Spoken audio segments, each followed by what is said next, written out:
এবার শ্রীমদ্ ভাগবতে 18,000 শ্লোক আছে। 18,000 শ্লোকের প্রথম শ্লোকের প্রথম লাইন উচ্চারণ করুন। প্রথম শ্লোকের প্রথম লাইন ভগবানকে প্রণাম জানিয়ে ভাগবত শুরু হচ্ছে, সেটা আমি আগে উচ্চারণ করবো, তারপরে আপনারা সবাই অমৃত কণ্ঠে উচ্চারণ করবেন, আমি কিন্তু শুনবো, কেউ ভুল উচ্চারণ করবে না। ওম নমো ভগবতে বাসুদেবায়।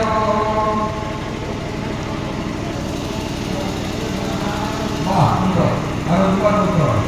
ওম নমো ভগবতে বাসুদেবায়।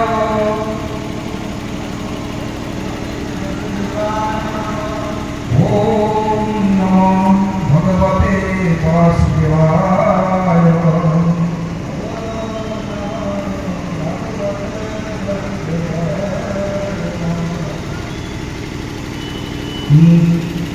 জয় জয়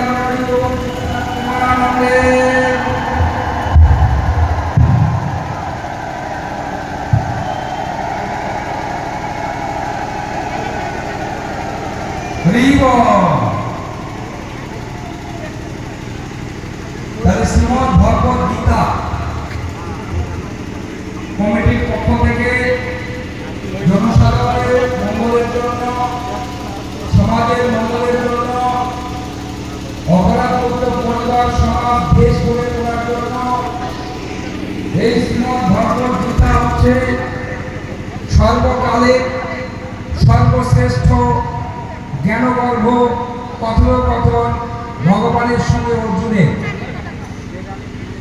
সর্বকালের সর্বশ্রেষ্ঠ, এর থেকে জ্ঞানগর্ভ কথোপকথন আমরা কোনো গ্রন্থে পাইনি।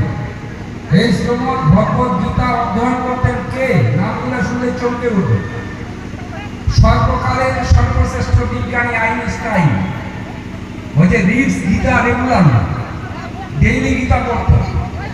সর্বকালের সর্বশ্রেষ্ঠ বিজ্ঞানী নিউটন, তিনি গীতা পড়তেন।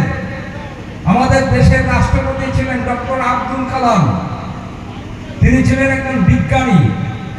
আমাদের দেশের সমস্ত বড় বড় ক্ষেপণাস্ত্রগুলো তিনি আবিষ্কার করেছেন। অগ্নি, ত্রিশূল, যা এক মহাদেশ থেকে ভেসে গিয়ে অন্য মহাদেশের বড় বড় শহরকে ধ্বংস করে দিতে পারে, সেই ডক্টর আব্দুল কালাম